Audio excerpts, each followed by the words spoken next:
오늘은 우리가 봉독한 말씀을 가지고 일어나 걸어라 라는 제목으로 같이 말씀을 나누기를 원합니다. 오늘 이 사도행전 9장의 말씀은 이 사울의 회심 사건이 있고요. 사울의 회심 사건 이후에 이제 복음이 예루살렘을 넘어서 유대와 사마리아 그리고 이방 지역으로 지금 확장되어가는 그러한 상황을 보여주고 있습니다.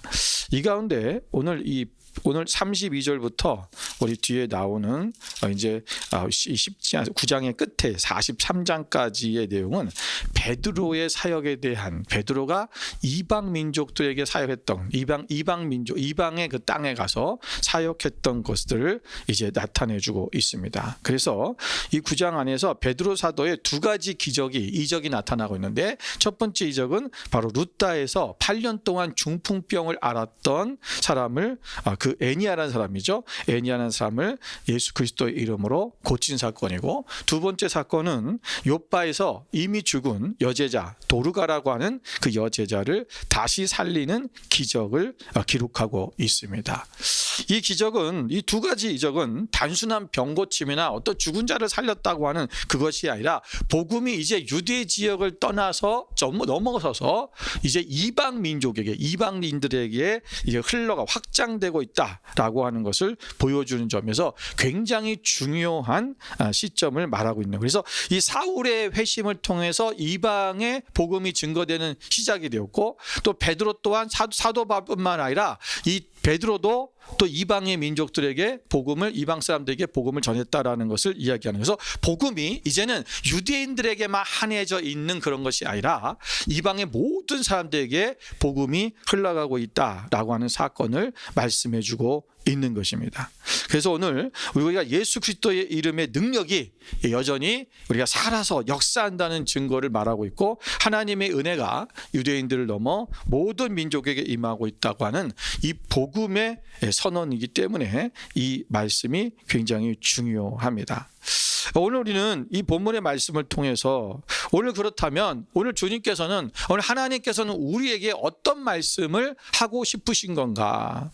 오늘 짧지만 오늘 이 애니아라는 사람이, 중풍병에 걸렸던 이 애니아라는 사람이 고침을 받은 사건을 통해서 오늘 우리는 어떤 메시지를 하나님께서 우리에게 주고 싶어 하는가라는 것을 함께 살펴보고자 합니다. 첫 번째는 예수님은 나에게 관심이 있다라는 것입니다. 자, 오늘 본문 33절에 보시면 베드로가 루다에서 애니아라는 사람을 만남에 그는 중풍병으로 침상에 누운 지 8해라라고 말씀하고 있어요. 여러분, 애니아라는 사람, 여러분 처음 들어본 사람 있을 거예요. 여러분, 우리가 성경을 읽으면서도 사실은 이 부분을 그렇게 기억을 잘 하지 않아요. 그래서 많은 사람들이 베드로가 중풍병자를 고친 적이 있었어? 라고 이렇게 생각하시는 분이 대부분일 거예요. 실은 저도 그랬어요. 저도 오늘 이 본문의 말씀을 읽으면서, 이번 주에 읽으면서 이런 사람이 있었네? 왜냐하면 그냥 스쳐 지나가는 사람이에요. 그냥 짧고, 그리고 뭐 중풍병을 그냥 고쳤다 이런 거잖아요. 큰 내용이 없어요. 근데 우리가 이 말씀을 다시 자세히 보면서 이런 생각이 드는 거예요. 여러분, 이 애니아라는 사람 도대체 어떤 사람인가? 도대체 누구길래? 아니, 하나님은 그 애니아라는 사람을 가셔서 이것을 베드로가 그를 고쳐주게 했는가라는 거예요. 여기 보면 여러분, 루다에 사는 32절에 보면 베드로가 사방으로 두루 다니다가 루다에 사는 성도들에게 내려갔다 그랬어요. 그런데 거기서 내려가서 거기에서 애니아라는 사람을 만났다라는 거예요. 여러분, 이 사도행전은 누가가 기록한 거잖아요. 사도들의 행적을 기록한 건데, 이 사람의 이름, 애니아라는 사람의 이름까지 기록했다라는 것은 굉장히 좀 특이한 사건입니다. 우리 예수님께서 중풍병자들을 고치시기도 하고, 또 눈이 먼 사람들 고친 적도 있고, 우리가 바디메오 같이 이름을 알기도 하지만 대부분 사람들이 이름을 몰라요. 여러분, 혈루병을 앓은 여인의 이름이 뭡니까? 몰라요. 이름을 기록하지 않습니다. 잘 기록하지 않는데, 특이하게 이 사도행전 9장에서는, 근데 사실은 그런 경우도 있어요. 왜냐하면 누가는 직업이 뭐죠? 의사예요. 그러니까 의사이다 보니까 병고침에 대해서 관심이 더 많았을까요? 없었을까요? 많았을 것 같아요. 예수님이 병을 고치는 그 사건에 대해서 그래서 더 그 환자들의 상황들을 의학적인 어떤 모습으로 시선으로 봤을 테고, 그리고 그가 나은 것에 대해서 더 인상 깊게 그에게 남았을 수 있어요. 그 사람이 누군가, 그 이름을 더 기억하실 수 있고 그 이름을 알고자 할 수도 있었을지 모르겠습니다. 하여튼 이 사람의 이름은요, 에니아라는 이름은 원래 우리 헬라어로 보면 아이네안이라고 써 있어요. 아이네라는 뜻은 뭐냐면요, 찬양하다라는 뜻이에요. 이 사람이 어떤 사람인지는 우리는 몰라요. 뭐 성경 기록이 돼요. 여기만 딱 한 번 나오고 끝나니까 어떤 사람인지 뭐 하는 사람인지는 전혀 알 수 없어요. 근데 이름이 찬양하다는 뜻입니다. 아이네안. 왜 이런 이름을 정했을까? 여러분, 당시의 유대인들은 이름을 정할 때에 어떤 하나님의 계시로 정할 때도 있고요, 때로는 부모가 그 아이가 이런 사람이 됐으면 하게 좋겠다라고 하는 그런 뜻으로 이름을 지을 수 있어요. 그죠? 예, 저도 우리 아이들 이름을 그런 식으로 지었거든요. 하나님께 영광이 되라, 그래서 하나님이라 줬고, 하나님 앞에 찬미와 영광을 드려라, 그래서 찬양이라 줬고, 온 열방에 세계에 하나님께 영광을 돌려라, 그래서 세영이라고 이름을 지은 거예요. 여러분, 아마도 부모가 그는 하나님을, 어떤 이 아이가 태어났을 때에 대해서 하나님을 찬양하는 마음이 있던지, 하나님을 찬양하라고 하나님은 놀라우신 분입니다, 이 아이가 태어날 때 그런 기적 같은 일이 있었는지 하나님을 놀랍게 찬양하는 그런 마음이 있었을 거예요. 하여튼 근데 이 사람은 중풍병에 걸렸어요.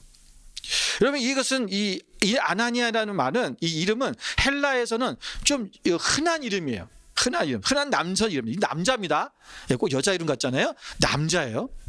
그런데 여러분, 이 사람에 대해서 우리가 뭐 부자였는지 가난했는지, 각 직업은 뭐였는지, 어떤 일을 한 사람인지, 또 어떤 평판을 받았는지, 그 사람이 어떤 성품을 가졌는지 우리는 아무것도 몰라요. 오직 한 가지는 그가 8년 동안 중풍병으로 침상에 누워 있었다는 것입니다.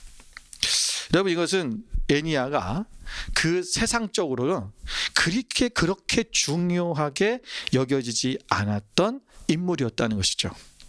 사실 우리도 이 에니아라는 사람이 중풍병에서 고침받았던 이 사건에 대해서 우리는 잘 몰랐어요. 그런데 여러분, 이 사람의 이름, 여러분, 그런데 그 당시 사람들의 기억 속에도, 공동체 안에서도 아마 이 사람에 대한 존재감이 없었을 거예요. 또 이미 중풍병에 걸려 누워 있으면 사람들은 그를 저주받은 사람으로 여겨버렸어요. 그리고 그의 가족들은 참으로 부담스러운 존재가 돼버린 거잖아요. 여러분, 병도 한 해 두해지, 여러분, 이게 1년 2년 사람이, 누가 아픈 사람이 집에 있으면요, 온 집안이 정신이 없어요. 예, 진짜 힘들잖아요. 근데 8년이에요. 여러분, 가족들도 외면할 수 있는 그런 상황입니다. 그런데 예수님은 그런 에니아를 외면하지 않으셨어요. 여러분, 오늘 주님은 베드로를 통해서 그를 만나게 하셨고, 예수님께서 너를 낫게 하신다. 33절에 보면 이거세요. 에니아야, 그리스도께서 너를 낫게 하신다. 낫게 하실 것이다. 여러분, 예수님께서 그냥 그 사람을 콕 집어서 이름을 불러서 에니아야, 예수 그리스도께서 너를 낫게 하실 거야. 낫게 하신다. 여러분, 오늘 예수님은 그 사람에게 관심이 있었다라는 것입니다. 모든 사람들이 그를 외면하고 그를 부인하고 때로는 그의 존재감도 모르는, 사실 우리조차도 성경에 기록됐는데 알지 못했던 이 사람을 예수님은 기억하고 계셨고, 그를 찾아가셨고, 베드로를 보내셔서 그의 병을 낫게 하셨다라는 것입니다. 여러분, 주님께서는 세상에 계실 때에 잊혀진 자, 소외된 자, 버림받은 자에게도 깊은 관심을 가지고 계시다는 사실을 보여주고 계신 것입니다. 예수님은 이 땅에 사역하실 때도 사람들이 천대했던 가난한 자, 병든 자, 귀신 들린 자, 외로운 자, 소외된 자, 이런 사람들과 함께 하셨습니다. 또 사람들이 멸시하던 세리와 죄인들, 또 창녀들, 이런 사람들과 예수님은 친구가 되어 주셨습니다. 여러분 마가복음 2장 17절 말씀을 한번 같이 보겠습니다. 예수님께서 이렇게 말씀하셨어요. 함께 읽어볼까요? 예수께서 들으시고 그들에게 이르시되 건강한 자에게는 의사가 쓸데없고 병든 자에게라야 쓸데있느니라. 나는 의인을 부르러 온 것이 아니요 죄인을 부르러 왔노라 하시니라. 아멘. 그리고 우리는 때로는 우리가 하나님 앞에 내가 부끄럽고 때로는 내가 어떤 하나님 앞에 우리가 연약하고 내가 하나님 앞에 존재감이 없는 그런 존재처럼 우리가 생각할 때가 있어요.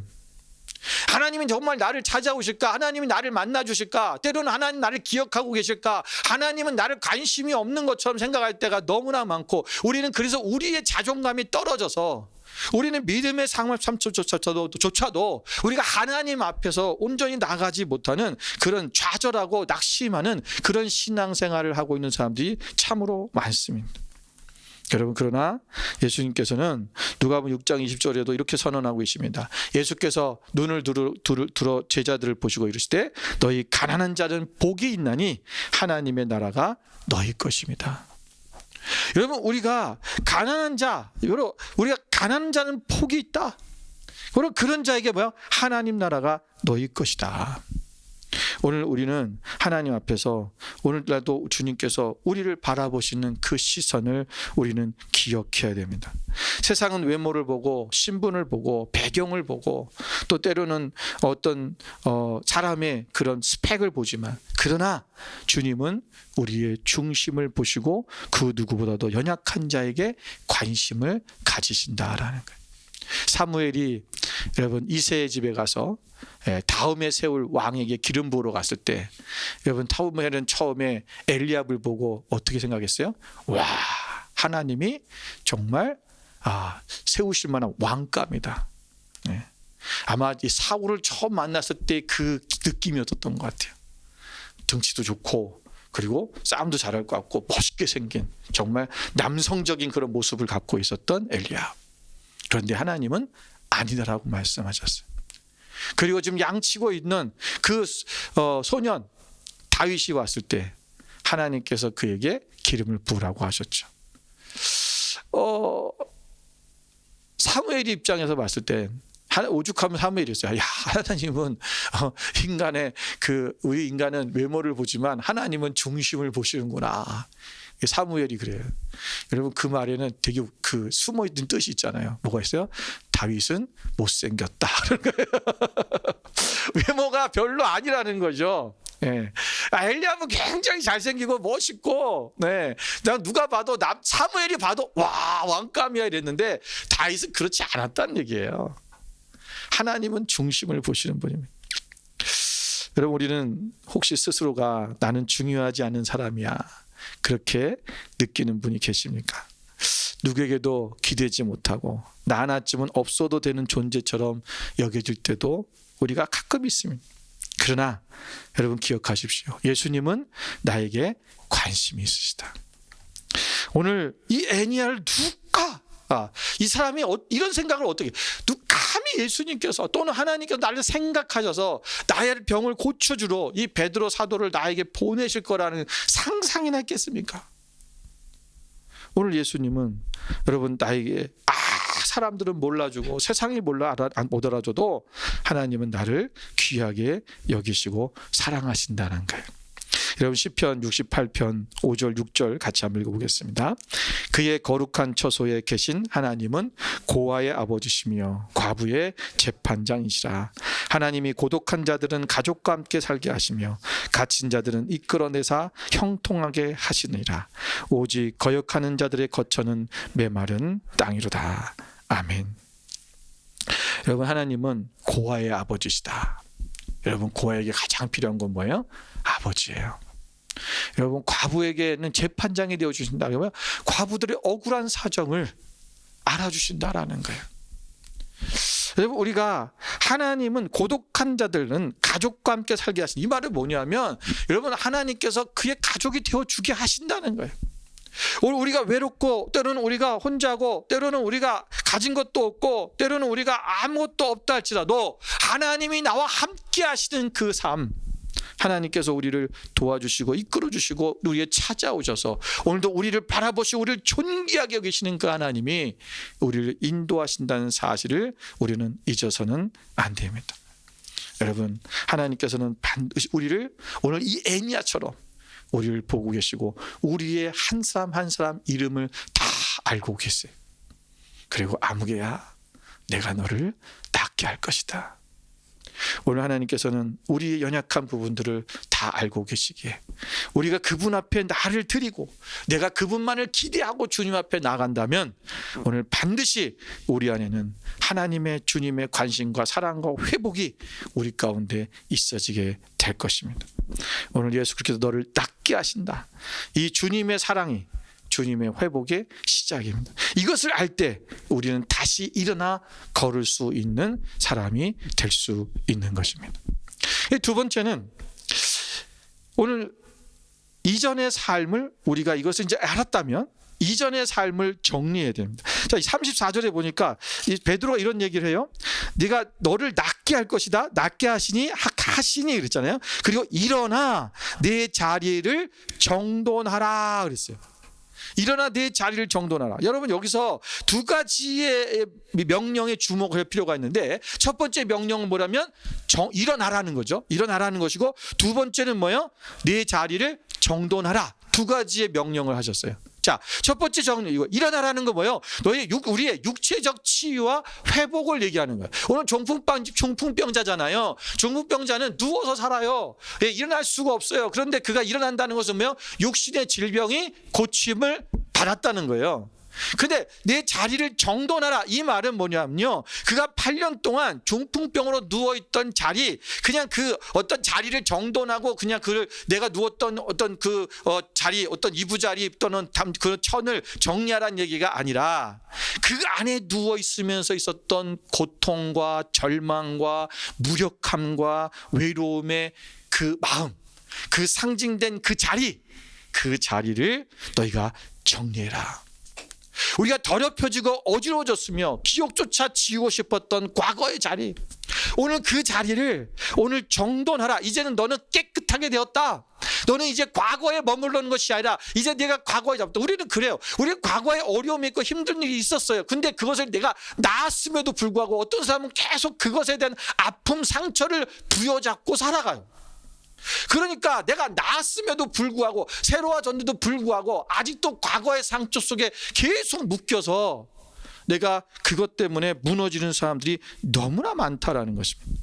오늘 여기서는 그래서 두 가지를 얘기해요. 육체적 치유와 되자면 내면의 치유, 우리의 정신적인 치유. 이 모든 두 가지를 다 정리하라는 거예요. 이것을 정리해라. 여러분, 오늘 우리는 주님의 치유는 이 단편적인 게 아니라 단지 육체만 고치시는 분이 아니라 우리의 몸뿐 아니라 마음도, 또 깨어진 관계도, 또 삶 전체를 회복시키시는 분입니다.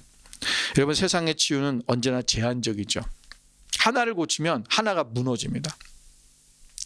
제가 위가 안 좋아 위염이 있다고 그래서 이 소맥이라는, 여러분 소주랑 맥주를 합친 게 아닙니다. 이 약 이름이 소맥이에요. 소맥인데 그거를 먹으면 이제 위가 이제 안 좋아지는 거죠. 근데 그 얘기를 하더라고. 이 약의 부작용이 뭐냐면 치매가 온다는 거예요. 그래서 이 약을 그러니까 오랫동안 복용하면 그래서 이게 어느 정도만 딱 먹고는 끊어야 돼요. 그런데 이것을 만약에 1년, 2년 막 계속 먹어버리면 치매가 온대요. 이게 부작용이에요. 그리고 어떤 병을 우리가 고치려고 약을 먹으면 한쪽이 나빠지는 경우 생겨요. 근데 대부분 의학이 그래요. 그리고 어떤 것을 그걸 위해서 그걸 하면은 그 약을 먹은 것 때문에 어떤 부분이 약해지기도 하고 그러잖아요. 예. 대부분이 그래요. 세상적인 의학은 그래요. 우리가 또 어떤 것은 겉은 멀쩡해도 속은 막 상처투성이 등들이 있어요. 사람들은 병원을 찾고 약을 먹고 위안을 위해 세상의 즐거움을 쫓지만 참된 회복은 일어나지 않을 때가 너무나 많다는 것입니다. 그런데 여러분, 예레미야 선지자는 이렇게 고백합니다. 예레미야 17장 14절을 같이 한번 읽겠습니다. 함께 있습니다. 여호와여, 주는 나의 찬송이시오니 나를 고치소서. 그리하시면 내가 낫겠나이다. 나를 구원하소서. 그리하시면 내가 구원을 얻으리이다. 아멘. 여러분, 예레미야는 하나님 나를 고쳐주십시오. 그러면 내가 나을 것입니다. 낫겠사이다. 나는 예수님만이, 우리 하나님만이 나를 고치실 분이라는 것을 예레미야는 알고 있는 거예요. 여러분, 우리가 지난주에 우리가 말씀 축제를 통해서 강의를 들었을 때 첫 번째 날에 우리가 무엇에 대했습니까? 쓴뿌리 기대감과 또 창조적 기대감에 대한 이야기를 들었어요. 여러분, 쓴뿌리 기대감이 뭐예요? 나의 잘못된 기대감 때문에 내 주변 사람이 더럽혀지는 것이라고 그랬어요. 그러니까 내가 잘못된 기대감이 왜 생겼냐? 나의 상처라는 거예요. 쓴뿌리라는 것은 내 내면의 상처거든요. 내가 어렸을 때에, 또는 내가 어떤 내 안에서 나는 이런 사람, 반드시 이렇게 될 거야. 예. 우리가 아버지로부터 어떤 상처를 받은 사람은 아버지는 이런 거야. 또는 무슨 애인한테 상처를 받은 사람은 남자는 이래. 그래서 그것을 통해서 결국은 자기가 더럽혀지고 자기뿐만 아니라 주변 사람까지 더럽히게 만드는 것. 그것이 쓴뿌리 기대감이라고 그랬어요. 여러분, 우리가 하나님 안에서 이 쓴뿌리 기대감을 우리는 이제 내려놓고 창조적 기대감을 가지라고 했잖아요. 그리고 우리가 내면의 치유, 내면의 상처, 이것이 오늘 사실 보세요. 8년 동안 그가, 여러분, 중풍병자로 살았다는 것은요, 그 안에 그냥 육신이 아파서 고통만 있는 게 아니고요, 당시에는 아까도 말씀드렸지만 유대인들 안에서, 또는 그 당시의 모든 삶은 이런 병자가 돼버리면 그는 저주받은 인생이 돼버린 거예요. 그래서 사람들은 왜? 자기의 죄 때문에 저런 병이 걸렸다. 그러니까 죄 때문에 걸린 거니까 뭐 해야 되는 거야? 저주받은 거예요. 그래서 그 사람을 돌봐주지 않아요. 죄값을 치르고 있기 때문에. 그 사람들은 도리어 그런 사람들을 보면 막 아이들이 돌을 던지기도 하고, 침을 뱉기도 하고, 가까이 오지 못하게도 하고 그러는 거예요. 거기서 오는 상처가 얼마나 많았을까요? 8년밖에 안 됐어요. 어떻게 긴 시간이지만 어떻게 보면은, 그럼 인생의 8년 전에 그의 인생은 어떤 인생이었냐? 건강한 인생이었을 거예요. 평범한 삶을 살았을지도 몰라요. 여러분, 그런데 그 8년 동안에 사람들에게 받았던 그 상처, 때로는 자기가 가까운 가족일 수도 있고, 때로는 자기 아내가 결혼했는지 안 했는지 모르겠지만 자기 아내가 자기를 버렸을 수도 있잖아요. 여러 가지, 여러분, 그 안에는 많은 상처들을 가지고 있을 수 있어요. 그러면 이 쓴뿌리가 생겨서 그것 때문에 여러분, 병이 나았음에도 불구하고 나는 안 되는 인간이야. 사람들은 나를 이렇게 기대했어. 나는 사람을 믿을 수가 없어. 나는 그 사람이 그 후에 모든 사람들을 볼 때마다 믿음이 안 가는 거지. 이제 내가 조금만 또 아프면, 내가 무슨 일이 생기면 나를 버릴 거야. 그럼 이게 그 안에 꽉 박혀버리는 거예요. 오늘 베드로가 말하는 건 내 자리를 정돈하라. 이 말은 바로 너 내면의 이 모든 것들을 이제는 다 치워라. 가졌던 아픔, 가졌던 배신감, 가졌던 억울함, 이런 모든 고통과 아픔들을 이제는 다 버리고 이제는 하나님 앞에, 아버지 앞에 새로운 사람으로 나아가라라는 것입니다. 오늘 주님께서 말씀하십니다. 일어나라. 그리고 네 자리를 정돈하라. 이제는 이전에 눌린 자리, 상처의 자리, 절망의 자리를 치우고 정돈해야 할 때입니다. 여러분, 주님은 완전한 회복을 주시는 분입니다. 우리에게 새로운 미래를 준비하시는 분입니다. 그렇기 때문에 주님의 치유를 받은 우리는 반드시 과거에 그런 눕던 자리를 정리하고 이제는 새로운 걸음을 준비해야 합니다. 이것이, 이 회복이, 이게 바로 새로운 시작을 위한 준비인 것입니다. 그렇다면 우리가 나은 우리들은 이제는 그 내면의 치유가, 내면의 모든 쓴뿌리까지 다 치유를 하고 정리하고 나가는 삶은 어떤 삶을 살아야 될 것인가? 그것이 세 번째입니다. 세 번째 뭐냐면 우리는 증인이 된 삶을 살아야 됩니다. 증인이 되어야 된다. 여러분, 여기 35절을 보세요. 35절을 보니까 룻다와 사론에 사는 사람들이 다 그를 보고 죽게로 돌아오니라. 여러분 여기서 보고라는 단어에 우리가 한번 주목해 봐야 됩니다. 여러분 룻다와 사론 사람들은 사실 지금 애니야는 어디서 지금 만났어요? 베드로가 룻다에 갔다가 만난 거잖아요. 근데 갑자기 한 지역이 또 등장해요. 이게 뭐냐면 사론이라고 하는 지역입니다. 여러분 지금 이 애니야라는 사람을 룻다에 있는 사람만 본 것이 아니라 어디 있는 사람도 봤다고요? 사론에 있는 사람들도 봤다는 거예요. 그리고 그들이 이 애니야를 보고 죽게로 돌아왔다라는 것입니다. 여러분 그들이 회심한 이유가 베드로의 설교를 들은 것이 아니라 베드로 어떤 기적 같은 일들을 본 것이 아니라 그의 가르침을 받은 것이 아니라 단지 이 애니야가 중풍병에서 나은 것, 회복된 것을 보고 그가 걸어 다니는 것을 보고 그들이 예수 그리스도의 능력을 보고 믿게 되었다라는 것입니다. 그런데 여러분 여기서 우리가 중요한 게 있어요. 그게 뭐냐면 오늘 이 애니야가 그렇게 이 지역들을 봤다는 것은 돌아다녔다는 거잖아요. 돌아다녔다는 거예요. 예. 가만히 이제 나가지고 이제 났어. 그리고 집에서 이제 행복한 삶을 살아야지. 그리고는 자기 일상의 삶을 살았다면 여러분 이 사람이 나은 것을 이 많은 지역의 사람들이 볼 수 있었을까요? 못 봤을 거예요. 여러분 복음은 말로만 전해진 것이 아니라 삶으로 증명돼야 하는 능력입니다. 말은 누구나 할 수 있어요. 하지만 우리의 삶이 일치돼야 돼요. 내가 이렇게 내가 이렇게 나았다라는 것을 보여줘야 되는 거죠. 나는 새로운 사람이 되었어. 그런데 그것을 가지고 그는 사람들 앞에 나아가는 거예요. 그래서 보여주는 거예요. 여러분 고린도전서 2장 4절 5절에 보면 사도 바울은 이렇게 말씀하고 있습니다. 내 말과 내 전도함이 설득력 있는 지혜의 말로 하지 아니하고 다만 성령의 나타나심과 능력으로 하여 너희 믿음이 사람의 지혜에 있지 아니하고 다만 하나님의 능력에 있게 하려 하였노라. 여러분 베드로가 애니야를 고쳤을 때 그 치유는 단지 한 사람의 회복으로 끝난 것이 아니라 룻다와 사론에 사는 많은 사람들이 그를 보고 죽기로 돌아왔다는 것입니다. 자, 여러분 지도를 한번 보겠습니다. 여기 지도에 보시면 여러분 저 빨간 점으로 표시된 데가 어디냐면 여기가 룻다예요. 룻다고 그 사론은 어디냐면 여러분 작아서 잘 못 보는데 저기 보면 사론 평화라는 데가 있어요. 옆에 빨간색으로 제가 동그랗게 크게 해놨잖아요. 거기가 사론 평화 지역이에요. 다시 말하면 갈멜산에서부터 갈멜산 여기보다 더 위에요. 지금 지도에 안 나오는데 더 위인데 그 갈멜산에서부터 그 아래에 있는 여기 좌파라고 써 있죠. 여기 요빠예요. 요빠인데 우리가 지금은 좌파라고 그래요. 좌파. 근데 여기의 지역에 있는 해변가에 있는 평야 지역을 뭐라고 부르냐면 샤론이라고 하는 거야. 샤론 평화. 여기 샤론인데 그러면 지금 룻다에서 지금 고침을 받은 지금 애니야가 어디를 돌아다녔다는 거예요? 이 샤론 지역까지 돌아다녔다는 거예요. 모르겠어요. 그가 정말 저 끝에 위에까지 있는 그런 갈멜산 근처까지 이 평야를 다 지나다녔는지 아니면 저 평야의 근처 그 주변 여기에 좀 가까운 지역만 다녔는지는 모르겠지만 하여튼 그는 룻다에 머문 것이 아니라 사론의 지역까지 가서 그가 이 평야 지역을 다니면서 많은 사람들에게 자기가 나았음을 보여줬다는 거예요. 여러분 근데 룻다에 사는 사람은 이 사람이 원래 중풍병자였던 거를 알겠죠. 봤고 그러니까 나았어.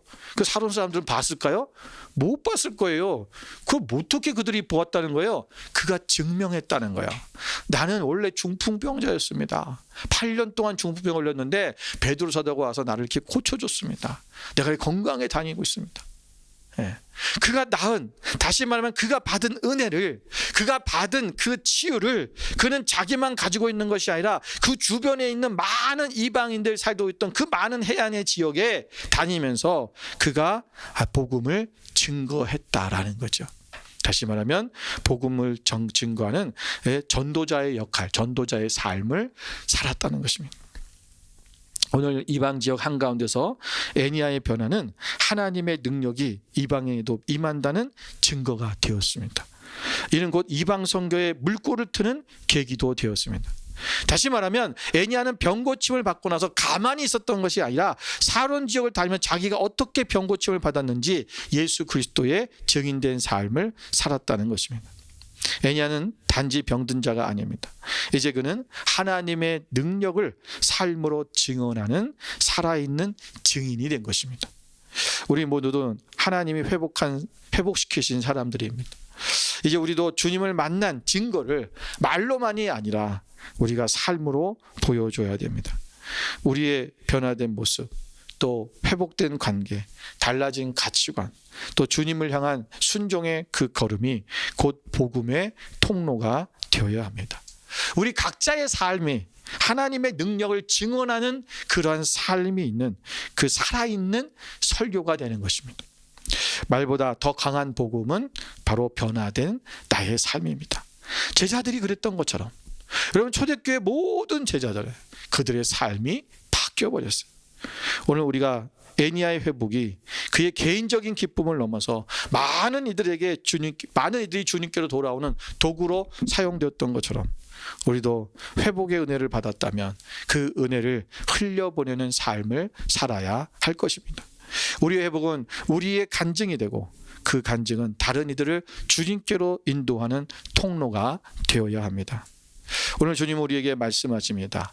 일어나 걸어라. 우리는 여러분, 일어나 우리는 늘 뛰는 것부터 생각을 해요. 근데 여러분, 일어난 자는 사실 회복이 이제 아프고 이 오랜 기간 동안 아팠던 이 사람이 여러분 바로 일어나 뛴다는 것은 쉬운 일은 아닙니다.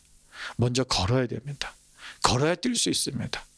우리는 항상 무슨 생각을 하냐면 빨리 뛰기를 원해요. 그러다 보니까 내가 이제 회복이 됐는데 막 뛰려고 그러니까 이게 뭐예요? 과부하 걸려버리는 거예요. 때로는 난 안 돼라고 생각하는 거예요. 못해라고 생각하는 거예요. 왜? 내가 그 정도까지 어떻게 해요? 여러분, 한 발자국 한 발자국 걸어가는 거예요. 그 발을 뛰는 거예요. 예. 그것이 시작이에요. 내가 집 안에서 정말 밖으로 나가지 못했던 사람, 어떤 마음이 우울하고 힘들어서 나가지 못했던 사람은 이제 밖으로 발 한 자국을 뛰는 거예요. 그것부터 시작하는 거예요. 우리가 할 수 있는 그 일을 먼저 하는 거예요.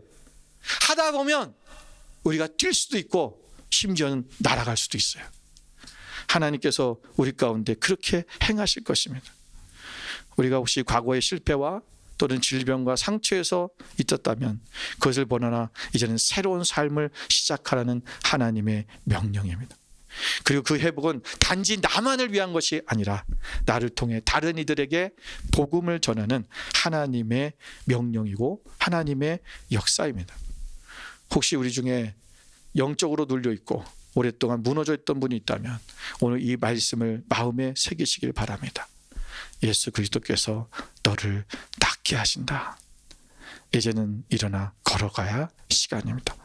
회복의 자리에서 사명의 자리로, 절망의 자리에서 복음을 증언하는 증인된 삶의 자리로 오늘 그렇게 나아가는 여러분의 삶이 되시기를 주님의 이름으로 축원을 드립니다.